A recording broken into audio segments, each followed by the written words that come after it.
Hello friends, जैसा कि आप जानते हैं कि सीबीएसई का टर्म 1 का सैंपल पेपर आ गया है और इस सैंपल पेपर में सभी क्वेश्चंस ऑब्जेक्टिव टाइप हैं। इसमें केस स्टडी क्वेश्चंस हैं, assertion and reason type questions हैं और मल्टीपल चॉइस क्वेश्चंस हैं। इस वीडियो में हम डिस्कस करेंगे कि कैसे आप एग्जामिनेट टेस्ट जनरेटर का इस्तेमाल करके इस तरीके के क्वेश्चन पेपर्स बना सकते हैं। चलिए क्लिक करते हैं स्टार्ट बटन पर। उसके बाद हम सेलेक्ट कर लेते हैं अपनी class, CBSE class 10 mathematics. Click किया ओके और यहाँ पर आपको सेलेक्ट करना है ऑनलाइन टेस्ट ऑब्जेक्टिव ओनली। अगर आपको ऑफलाइन क्वेश्चन पेपर बनाना है तो भी आप ऑनलाइन टेस्ट ऑब्जेक्टिव ओनली ही सेलेक्ट करें, बाद में जनरेट पीडीएफ करके उसका ऑफलाइन क्वेश्चन पेपर बना सकते हैं। इसके बाद हम सेलेक्ट करेंगे मैनुअल मोड। मैनुअल मोड इसलिए क्योंकि हमें डिफरेंट सेक्शंस बनाने हैं और उन सेक्शंस में क्वेश्चन को ऐड करना है और एक्सप्रेस मोड में सेक्शन बना करके क्वेश्चन ऐड करना पॉसिबल नहीं होता है। फिर हम सेलेक्ट कर लेंगे अपना पीडीएफ हेडर। उसके बाद क्वेश्चन पेपर का नाम और टाइम अलाउड में डालेंगे 90 मिनट्स। तो जो भी डेट एंड टाइम आप यहाँ डालेंगे उसके बीच में यह टेस्ट 90 मिनट्स के लिए ओपन होगा। इसके बाद हम डालते हैं रिजल्ट एट। अगर आप इंस्टेंटली रिजल्ट देना चाहते हैं तो on quiz end date time डालेंगे या फिर कोई डेट यहाँ पर यूज कर सकते हैं या फिर आई विल डिसाइड लेटर कर सकते हैं। आमतौर पर स्कूल इसी वाले ऑप्शन को चूज करते हैं। इसके बाद हमारे पास ऑप्शन है allow students to reattempt the test if the test is not submitted successfully. आप इसको चेक रखिए ताकि अगर बच्चे को कोई इंटरनेट प्रॉब्लम होती है या किसी तरीके के और इश्यूज आते हैं तो वो टेस्ट को रीसबमिट कर सके। क्योंकि सीबीएसई में नेगेटिव मार्किंग नहीं होती है तो आप इनेबल नेगेटिव मार्किंग को छोड़ सकते हैं। शफल क्वेश्चन की भी हमें जरूरत नहीं है। उसके बाद आते हैं जनरल इंस्ट्रक्शंस। जनरल इंस्ट्रक्शंस हमने कॉपी पेस्ट कर लिए हैं। इसके बाद टर्म्स ऑफ यूज को क्लिक करके हम क्लिक करेंगे सेव एंड कंटिन्यू।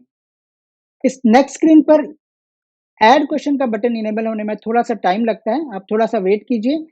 ये इनेबल हो गया है। तो अब हमारे पास अलग अलग सेक्शन है। जैसे कि हमें पता है कि क्लास 10th मैथमेटिक्स में 3 सेक्शन बनने हैं। सेक्शन ए में 20 क्वेश्चन होंगे जिसमें से 16 क्वेश्चन करने हैं। सेक्शन बी में भी 20 क्वेश्चन है जिसमें से 16 करने हैं और सेक्शन सी में 10 क्वेश्चन है जिसमें से 8 क्वेश्चन करने हैं। तो सेक्शन ए में हम लोग पहले ऐड क्वेश्चन पर क्लिक करते हैं और क्वेश्चंस को ऐड करते हैं। अभी के लिए मैं केवल एक ही टाइप के क्वेश्चंस ऐड करके आपको दे रहा हूं। तो मैं यहीं से ही 20 क्वेश्चन ले लेता हूं ताकि हम जल्दी से इस क्वेश्चन पेपर को कंप्लीट करें और आपको मैं बता सकूं कि किस तरीके से पूरा काम करता है। यहाँ ऐड सेक्शन पर क्लिक करेंगे तो सेक्शन बी क्रिएट हो गया है। अब इसमें भी हम क्वेश्चंस को ऐड कर लेते हैं। तो इसमें हम लेते हैं कोई भी चैप्टर। आपको एक एक करके क्वेश्चंस को ऐड करना है तो आपको हर टाइप के कुछ कुछ क्वेश्चंस चाहिए होंगे, ठीक उसी ऑर्डर में जैसे कि सीबीएसई के सैंपल पेपर में है। तो यहाँ से मैं ले लेता हूँ 2 क्वेश्चन और एक और क्लिक करके ऐड क्वेश्चन पे क्लिक करके मैं कुछ और क्वेश्चंस को ले लेता हूँ। यहाँ पर क्वेश्चन के सारे टाइप अवेलेबल है, multiple choice, assertion, reason, numerical, true, false, fill up, जो भी आपको चाहिए आप यहाँ से सेलेक्ट करेंगे। देन वेटेज ले लेंगे। डिफिकल्टी लेवल ऑप्शनल है, उसको आप ऐसे कैसे ही छोड़ सकते हैं। और उसके बाद आप यहाँ से ले लीजिए नंबर ऑफ क्वेश्चंस। तो मैंने 2 ले लिए थे, मैं 18 कर लेता हूँ ताकि टोटल 20 क्वेश्चन इस वाले सेक्शन में भी हो जाएं। तो सेक्शन ए से मैं 20 क्वेश्चन ले चुका हूँ, सेक्शन बी से भी मैंने 20 क्वेश्चन लिए हैं। अभी आपको बताने के लिए मैंने केवल 2 ही चैप्टर सेलेक्ट किए हैं, बट आप मल्टीपल चैप्टर्स यहाँ पर ऐड क्वेश्चन करके ऐड करते जा सकते हैं। इसके बाद हम ले लेते हैं सेक्शन सी, क्लिक करते हैं ऐड सेक्शन पर। नया सेक्शन बन गया और ये जो 10 क्वेश्चन है ये केस स्टडी टाइप के क्वेश्चन हैं। तो केस स्टडी टाइप के क्वेश्चन डालने के लिए अब आपको ऐड क्वेश्चन पर क्लिक नहीं करना है, बल्कि यहाँ ऐड पैराग्राफ क्वेश्चन पर क्लिक करना है क्योंकि वो पैराग्राफ पे बेस्ड क्वेश्चन होते हैं। तो ऐड पैराग्राफ बेस्ड क्वेश्चन पे क्लिक किया और हमने यहाँ से कोई भी एक चैप्टर ले लिया, जैसे कि हम ले लेते हैं पॉलिनोमियल्स और उसके बाद हमने यहाँ पे लिया case study question set of 5 question. तो यहाँ हमारे पास ऐसे 15 क्वेश्चन हैं। बस यहाँ एंड में आपको नंबर ऑफ क्वेश्चन रिक्वायर्ड डालने हैं। तो हमें मालूम है कि एक केस स्टडी से हमें 5 क्वेश्चन चाहिए और यहाँ 5 ही लिखे हुए हैं, तो हम इसके साथ ही कंटिन्यू करते हैं। बट अगर किसी केस में आपको कम क्वेश्चन चाहिए, यहाँ 5 लिखा है, 6 लिखा है या 8 लिखा है, आपको केवल 4 या 3 या 2 चाहिए, तो वो नंबर आप यहाँ रिक्वायर्ड क्वेश्चन में डाल करके नंबर ऑफ क्वेश्चन सेट कर सकते हैं जो कि पर्टिकुलर केस स्टडी से आपको चाहिए हों। उसके बाद आप क्लिक करेंगे ओके। तो हमने इस केस स्टडी से 5 क्वेश्चन ले लिए, बट यहाँ पर 2 केस स्टडी क्वेश्चन आ रहे हैं, तो मैं दोबारा से यहाँ पर ऐड पैराग्राफ क्वेश्चन पे क्लिक करूंगा और दोबारा से दूसरा चैप्टर सेलेक्ट कर लेते हैं, या उसी चैप्टर से ही आपको केस स्टडी चाहिए तो आप दोबारा भी वही चैप्टर सेलेक्ट कर सकते हैं। क्योंकि मुझे 5 क्वेश्चन चाहिए और ऑलरेडी यहाँ रिक्वायर्ड क्वेश्चन में 5 लिखा ही है, तो मैं क्लिक ओके कर देता हूँ। तो इस तरीके से टोटल 50 क्वेश्चन 50 मार्क्स के हमारे बन गए। अब अगली जो चीज़ है वो है कि स्टूडेंट को हमने इन 50 क्वेश्चंस में से कोई 40 क्वेश्चंस अटेम्प्ट करने के लिए बोलना है। तो इंटरनल चॉइस कैसे ऐड करेंगे वो स्टेप 3 में हम देखते हैं। तो अगर आप चाहें तो इस क्वेश्चन पेपर का ब्लूप्रिंट भी सेव करके रख सकते हैं ताकि अगली बार इसी फॉर्मेट में नया क्वेश्चन पेपर आप ऑटोमेटेड मोड में बना सकें। जो भी ब्लूप्रिंट आप यहाँ सेव करते हैं वो ऑटोमेटेड मोड के अंदर आपके लिए सेव हो जाते हैं। तो अगली बार आपको ये पूरा एफर्ट नहीं करना पड़ेगा, बस जस्ट ऑटोमेटेड मोड सेलेक्ट किया और ये वाला ब्लूप्रिंट वहाँ आपको मिल जाएगा। तो अभी के लिए मैं ब्लूप्रिंट सेव नहीं कर रहा हूँ क्योंकि मैंने ये डमी क्वेश्चन पेपर ही बनाया है। इसके बाद हम save and continue to step 3 पर जाएंगे और क्लिक करेंगे कंटिन्यू। और ये है preview and create the quiz. यहाँ पर हर क्वेश्चन के नीचे आप देखेंगे आपको replace, edit, my question, edit marks, move up and down, ये सारे ऑप्शंस यहाँ पर मिल रहे हैं। इन सबको आप यूज कर सकते हैं। जो क्वेश्चन आपको ठीक नहीं लग रहा है उसको आप रिप्लेस कर सकते हैं, क्वेश्चन को एडिट कर सकते हैं, उसके मार्क्स को आई गेस की एडिट करने की जरूरत आपको नहीं पड़ेगी। तो पहले सेक्शन में हमने 20 क्वेश्चन रखे थे। यस, ये सेक्शन 20 स्टार्ट हुआ 21 से लेकर के 40 तक। फिर सेक्शन सी जो आपके केस स्टडी पर बेस्ड क्वेश्चंस हैं, इनको भी आप देख सकते हैं। उसके बाद अब सवाल है कि किस तरीके से हम इन सेक्शंस के अंदर इंटरनल चॉइस देंगे। जैसे कि आपने यहाँ लिखा है इंस्ट्रक्शन में कि 20 क्वेश्चन है, 16 करने हैं, बट ये कैसे डिसाइड होगा? उसके लिए यहाँ add internal choice with in sections, इस पर इनेबल पर आपको क्लिक करना है। अगर आपने इसे क्लिक नहीं किया तो फिर ये इंटरनल चॉइस वाला जो फीचर है वो यूज नहीं कर पाएंगे आप। तो इनेबल पर जरूर क्लिक कीजिए। यहाँ आपको दिखाएगा कि टोटल 20 क्वेश्चंस हैं। अब क्वेश्चंस टू बी अटेम्प्टेड कितने हैं? वो है 16। दूसरे वाले केस में टोटल 20 क्वेश्चंस हैं, अटेम्प्टेड टू बी अटेम्प्टेड कितने हैं? 16। और तीसरे वाले केस में 10 क्वेश्चंस है जिसमें से हमें करने हैं 8 क्वेश्चंस। अब साथ के साथ बिल्कुल मत भूलिए कि आपको टोटल मार्क्स भी चेंज करने हैं। तो टोटल मार्क्स यहाँ कितने हैं? 16 प्लस 16 प्लस 8, यानी ये हो गए 40। अब यहाँ पर एक बात जो बहुत ध्यान रखने की है वो ये है कि कुछ केसेस में total number of questions to be attempted 40 से ज्यादा हैं। कोइंसिडेंटली हमने क्लास 10th मैथमेटिक्स लिया है और उसमें 40 ही क्वेश्चंस अटेम्प्ट करने हैं, but English, social science, history, physics, chemistry 11 12th के उनमें ये केस अलग है। तो आपको यहाँ पर change test paper total marks accordingly में वो नंबर लिखने हैं जो कि इन सब का जोड़ होगा।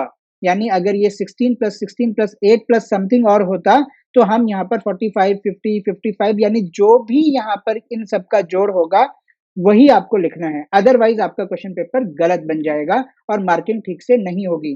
तो अगर क्वेश्चन पेपर आपका 40 मार्क्स का है बट बच्चे को अटेम्प्ट करने हैं 50 क्वेश्चंस, तो यहाँ पर आप टोटल में 50 लिखेंगे, 40 नहीं लिखेंगे।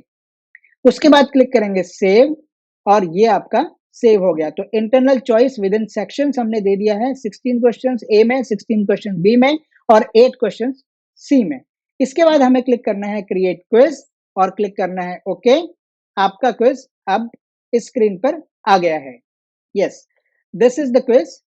Now you have option to share this quiz with your students, but before sharing this quiz with your students, you should review each and every question, क्योंकि ऐसा ना हो कि बच्चे की स्क्रीन पर कोई गलत क्वेश्चन चला जाए। तो उसके लिए आपको यहाँ रिव्यू पर क्लिक करना है। हर क्वेश्चन आप यहाँ रिव्यू स्क्रीन पर देख सकते हैं, सभी सेक्शंस के ए, बी और सी के, और करेक्ट आंसर को हमने यहाँ ग्रीन किया हुआ है, उसका एक्सप्लेनेशन भी दे रखा है। अगर कहीं 1% भी आपको क्वेश्चन के ऑप्शन, उसके आंसर्स में डाउट है तो आप एडिट कर सकते हैं, क्वेश्चन को रिप्लेस भी कर सकते हैं। तो इस तरीके से आप इस एक्सरसाइज को क्लिक क्लिक करके पूरा जरूर कंप्लीट कीजिए और हर क्वेश्चन को थॉरली चेक कीजिए और उसके बाद ही आप अपने स्टूडेंट्स के साथ उसको शेयर कीजिए। तो वापस से हम क्वेश्चन पेपर वाली स्क्रीन पर आ गए हैं और इस स्क्रीन पर अब क्योंकि हमने सारे क्वेश्चंस को रिव्यू कर लिया है, अब हम इस क्विज को स्टूडेंट्स के साथ शेयर करेंगे। तो इसके लिए हम शेयर पे क्लिक करेंगे। अगर आपके बैच बने हैं तो विद इन बैच क्लिक करेंगे, अपने बैच को टिक करेंगे जिस जिस बैच में आपने क्विज को असाइन करना है और लास्ट में असाइन का बटन क्लिक कर देंगे। That's it. तो ये बैच में क्विज ऐड हो गई है। बच्चे अपने मोबाइल ऐप या वेब लिंक जो भी उनके पास अवेलेबल है उसके थ्रू ये क्विज को अटेम्प्ट कर पाएंगे। और अगर आप कोई बैच नहीं बना रहे हैं, सीधा क्विज लिंक दे रहे हैं, तो ये कॉपी लिंक पर क्लिक करेंगे। विदाउट बैच पे क्लिक किया, कॉपी लिंक पे क्लिक किया, इसको क्लोज किया और ये लिंक आपके स्टूडेंट्स के लिए ओपन हो जाएगा। तो मैं इस लिंक को ओपन करके दिखा रहा हूं आपको और यहाँ पर टेक टेस्ट पे क्लिक करेंगे और ये हमने किया स्टार्ट, क्लिक किया स्टार्ट और यहाँ पर लिख के आया देखिए, attempt any 16 questions from this section. ठीक इसी तरीके से सेक्शन बी में भी आपको यही चीज़ दिखेगी और सेक्शन सी में क्योंकि 8 क्वेश्चन करने हैं, तो वो इस तरीके से आएगा। अब एक अज़्यूम करते हैं कि बच्चे ने अगर 9 कर लिए तो क्या होगा? तो हम चलो करके देखते हैं एक बार। 8 क्वेश्चंस मैं कर चुका हूँ, अब मैं 9th क्वेश्चन पर हूँ। अगर मैं 9th क्वेश्चन का कोई भी ऑप्शन टिक करता हूँ, तो ऊपर एक वार्निंग आएगी। You have attempted more than 8 questions in this section. Only first 8 questions will be considered for evaluation. You can clear any extra attempt using the clear option. अब अगर मुझे इसको तो अटेम्प्ट करना है बट पीछे के किसी क्वेश्चन पे जाना है, तो मैं क्वेश्चन नंबर 5 पे गया और मैंने इसके अटेम्प्ट को क्लियर कर दिया। तो इस तरीके से फिर मैं क्वेश्चन नंबर 10 पे जाऊँगा, फिर से वही एरर आया। अब मैं 10 को किया लेकिन मुझे क्वेश्चन नंबर 2 का क्लियर करना है, मैं क्लियर पे क्लिक किया, क्वेश्चन नंबर 2 से वो हट गया। तो इस तरीके से ये क्वेश्चन नंबर 1, 3, 4, 6, 7, 8, 9 एंड 10 मैंने किया और 2 और 5 को छोड़ दिया। अगर बच्चा इन 2 और 5 को भी कर लेता है, तो भी हम केवल पहले 8 क्वेश्चंस ही इवैल्यूएट करेंगे और उसके बाद के क्वेश्चंस को छोड़ देंगे। अब अगर आपने ये क्वेश्चन पेपर ऑफलाइन मोड में अपने स्टूडेंट्स के साथ शेयर करना है, तो उसके लिए you will click on this generate PDF, then click yes. तो इसी ऑनलाइन टेस्ट का एक पीडीएफ भी बनकर तैयार हो जाएगा। यहाँ रिफ्रेश बटन पर क्लिक करना है। तो ये है 40 मार्क्स का full length question paper. General instructions हैं, आपका नाम है, लोगो है और उसके बाद सेक्शन ए और उसमें क्लियरली मेंशन्ड है अटेम्प्ट एनी 16 क्वेश्चंस। और इसके बाद हम चलते हैं सेक्शन बी में, वहां पर भी बिल्कुल ऐसे ही attempt any 16 questions. Now move to section C and again you can see attempt any 8 questions और साथ में वो जनरल इंस्ट्रक्शंस कि question number 41 to 45 are based on the given text, read the text carefully and answer the questions. इसके बाद यहाँ पर भी इसी तरीके से क्वेश्चन नंबर 46 to 50। तो आप पूरा का पूरा क्वेश्चन पेपर यहाँ पर देख सकते हैं। ये क्वेश्चन पेपर का पूरा सॉल्यूशन भी आपके स्क्रीन पर है। इसका मतलब है कि जब ऑनलाइन टेस्ट ऑब्जेक्टिव ओनली में आप अपना क्वेश्चन पेपर बनाएंगे, तो न केवल ऑनलाइन टेस्ट का लिंक आपको मिलेगा, बल्कि साथ-साथ क्वेश्चन पेपर पीडीएफ भी आपको मिलेगा ताकि ऑफलाइन टेस्ट भी आप कंडक्ट करा सकें। और इसमें सबसे अच्छी बात ये है कि अब आपको केस स्टडी टाइप के क्वेश्चंस या पैराग्राफ टाइप के क्वेश्चंस को मैन्युअली इवैल्यूएट करने की जरूरत नहीं पड़ेगी। सब कुछ ऑटोमेटेड सिस्टम से अपने आप इवैल्यूएट होगा और आपकी तरफ से इवैल्यूएशन वाला जो प्रोसेस है उसमें एफर्ट है बिल्कुल जीरो। आई होप ये वीडियो आपको अच्छा लगा होगा और इसी तरीके के और वीडियोस देखने के लिए आप माई सीबीएसई गाइड का चैनल सब्सक्राइब कर सकते हैं। Thank you.